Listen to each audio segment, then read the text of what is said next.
Welcome to Just the Word, where we're reading through the Bible in 1 year. And I'm Net. Today's reading will come from Esther, chapters 2, 3, 4, and 5. Esther, chapter 2. Later, when the anger of King Xerxes had subsided, he remembered Vashti and what she had done and what he had decreed about her. Then the king's personal attendants proposed, "Let a search be made for beautiful young virgins for the king. Let the king appoint commissioners in every province of his realm to bring all these beautiful girls into the harem at the citadel of Susa.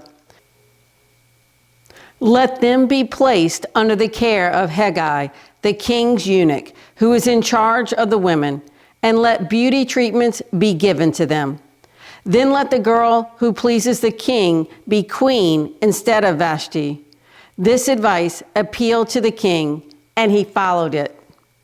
Now there was in the citadel of Susa a Jew of the tribe of Benjamin, named Mordecai, son of Jair, the son of Shimei, the son of Kish, who had been carried into exile from Jerusalem by Nebuchadnezzar, king of Babylon, among those taken captive with Jehoiakim, king of Judah. Mordecai had a cousin named Hadassah, whom he had brought up because she had neither father nor mother.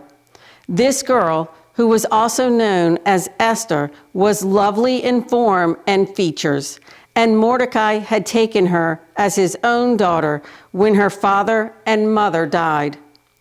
When the king's order and edict had been proclaimed, many girls were brought to the citadel of Susa and put under the care of Hegai.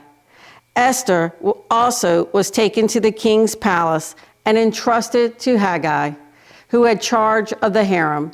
The girl pleased him and won his favor. Immediately, he provided her with her beauty treatments and special food. He assigned to her 7 maids selected from the king's palace and moved her and her maids into the best place in the harem. Esther had not revealed her nationality and family background because Mordecai had forbidden her to do so. Every day, he walked back and forth near the courtyard of the harem to find out how Esther was and what was happening to her. Before a girl's turn came to go into King Xerxes, she had to complete 12 months of beauty treatments prescribed for the women, 6 months with oil of myrrh, and 6 with perfumes and cosmetics. And this is how she would go to the king. Anything she wanted was given her to take with her from the harem to the king's palace. In the evening, she would go there, and in the morning return to another part of the harem to the care of Shashgaz, the king's eunuch, who was in charge of the concubines.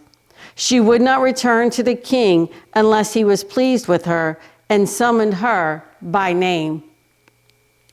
When the turn came for Esther, the girl Mordecai had adopted, the daughter of his uncle Abihail, to go to the king, she asked for nothing other than what Hegai, the king's eunuch, who was in charge of the harem, suggested.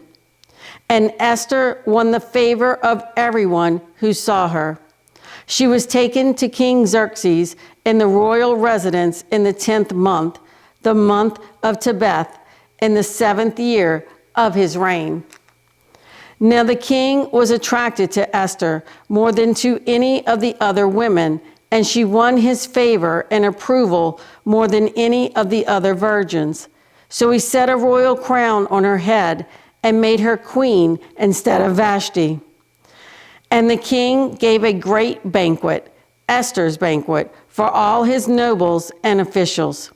He proclaimed a holiday throughout the provinces and distributed gifts with royal liberality. When the virgins were assembled a second time, Mordecai was sitting at the king's gate.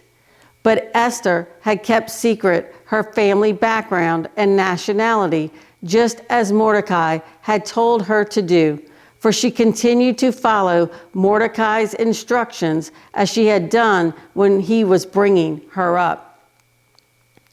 During the time Mordecai was sitting at the king's gate, Bigthana and Teresh, two of the king's officers who guarded the doorway, became angry and conspired to assassinate King Xerxes. But Mordecai found out about the plot and told Queen Esther, who in turn reported it to the king, giving credit to Mordecai. And when the report was investigated and found to be true, the two officials were hanged on the gallows.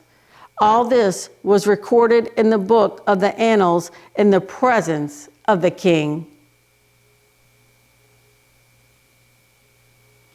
Esther chapter 3. After these events, King Xerxes honored Haman, son of Hammedatha the Agagite, elevating him and giving him a seat of honor higher than that of all the other nobles. All the royal officials at the king's gate knelt down and paid honor to Haman, for the king had commanded this concerning him. But Mordecai would not kneel down or pay him honor. Then the royal officials at the king's gate asked Mordecai, "Why do you disobey the king's command?" Day after day they spoke to him, but he refused to comply. Therefore they told Haman about it to see whether Mordecai's behavior would be tolerated, for he had told them he was a Jew.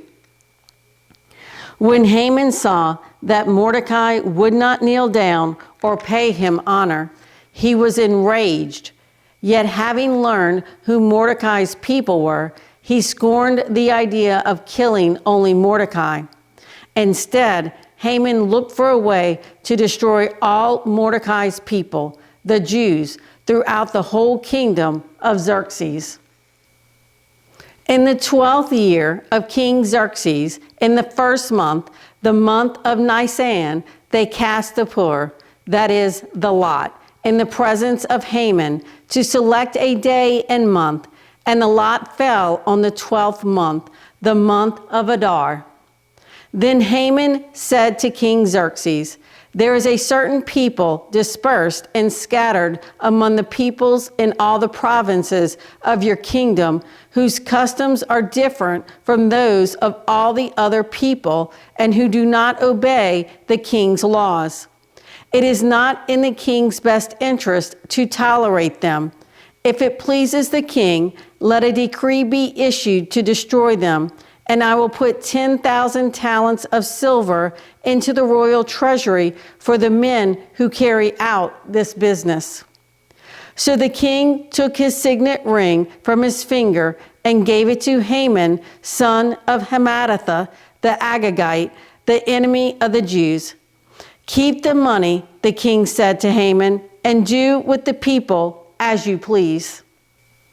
Then on the 13th day of the first month, the royal secretaries were summoned. They wrote out in the script of each province and in the language of each people all Haman's orders to the king's satraps, the governors of the various provinces, and the nobles of the various peoples. These were written in the name of King Xerxes himself and sealed with his own ring. Dispatches were sent by couriers to all the king's provinces with the order to destroy, kill, and annihilate all the Jews, young and old, women and little children, on a single day, the 13th day of the 12th month, the month of Adar, and to plunder their goods. A copy of the text of the edict was to be issued as law in every province and made known to the people of every nationality, so they would be ready for that day. Spurred on by the king's command, the couriers went out, and the edict was issued in the citadel of Susa. The king and Haman sat down to drink, but the city of Susa was bewildered. Esther chapter 4. When Mordecai learned of all that had been done, he tore his clothes, put on sackcloth and ashes, and went out into the city, wailing loudly and bitterly. But he went only as far as the king's gate, because no one clothed in sackcloth was allowed to enter it. In every province to which the edict and order of the king came, there was great mourning among the Jews, with fasting, weeping, and wailing. Many lay in sackcloth and ashes. When Esther's maids and eunuchs came and told her about Mordecai, she was in great distress. She sent clothes for him to put on instead of his sackcloth, but he would not accept them. Then Esther summoned Hathach, one of the king's eunuchs assigned to attend her, and ordered him to find out what was troubling Mordecai and why. So Hathach went out to Mordecai in the open square of the city in front of the king's gate. Mordecai told him everything that had happened to him, including the exact amount of money Haman had promised to pay into the royal treasury for the destruction of the Jews. He also gave him a copy of the text of the edict for their annihilation, which had been published in Susa, to show to Esther and explain it to her. And he told him to urge her to go into the king's presence to beg for mercy and plead with him for her people. Hathach went back and reported to Esther what Mordecai had said. Then she instructed him to say to Mordecai, "All the king's officials and the people of the royal provinces know that for any man or woman who approaches the king in the inner court without being summoned, the king has but one law, that he be put to death. The only exception to this is for the king to extend the gold scepter to him and spare his life. But 30 days have passed since I was called to go to the king." When Esther's words were reported to Mordecai, he sent back this answer: "Do not think that because you are in the king's house, you alone of all the Jews will escape.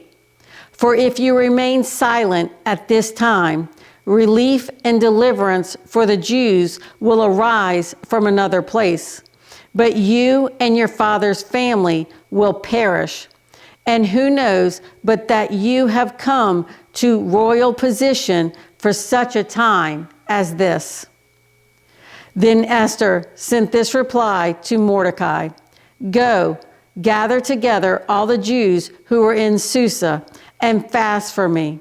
Do not eat or drink for 3 days, night or day. I and my maids will fast as you do. When this is done, I will go to the king, even though it is against the law. And if I perish, I perish." So Mordecai went away and carried out all of Esther's instructions. Esther chapter 5. On the 3rd day, Esther put on her royal robes and stood in the inner court of the palace in front of the king's hall. The king was sitting on his royal throne in the hall, facing the entrance. When he saw Queen Esther standing in the court, he was pleased with her and held out to her the gold scepter that was in his hand. So Esther approached and touched the tip of the scepter. Then the king asked, "What is it, Queen Esther? What is your request? Even up to half the kingdom, it will be given you." "If it pleases the king," replied Esther, "let the king, together with Haman, come today to a banquet I have prepared for him." "Bring Haman at once," the king said, "so that we may do what Esther asked." So the king and Haman went to the banquet Esther had prepared. As they were drinking wine, the king again asked Esther, "Now what is your petition, it will be given you. And what is your request? Even up to half the kingdom, it will be granted." Esther replied, "My petition and my request is this. If the king regards me with favor, and if it pleases the king to grant my petition and fulfill my request, let the king and Haman come tomorrow to the banquet. I will prepare for them. Then I will answer the king's question." Haman went out that day happy and in high spirits. But when he saw Mordecai at the king's gate and observed that he neither rose nor showed fear in his presence, he was filled with rage against Mordecai. Nevertheless, Haman restrained himself and went home. Calling together his friends and Zeresh, his wife, Haman boasted to them about his vast wealth, his many sons, and all the ways the king had honored him, and how he had elevated him above the other nobles and officials. "And that's not all," Haman added. "I'm the only person Queen Esther invited to accompany the king to the banquet she gave. And she has invited me along with the king tomorrow. But all this gives me no satisfaction as long as I see that Jew Mordecai sitting at the king's gate." Calling together his friends and Zeresh, his wife, Haman boasted to them about his vast wealth, his many sons, and all the ways the king had honored him, and how he had elevated him above the other nobles and officials. "And that's not all," Haman added. "I'm the only person Queen Esther invited to accompany the king to the banquet she gave. And she has invited me along with the king tomorrow. But all this gives me no satisfaction as long as I see that Jew Mordecai sitting at the king's gate." His wife Zeresh and all his friends said to him, "Have a gallows built 75 feet high, and ask the king in the morning to have Mordecai hanged on it. Then go with the king to the dinner and be happy." This suggestion delighted Haman, and he had the gallows built. Thanks for joining Just the Word. See you tomorrow.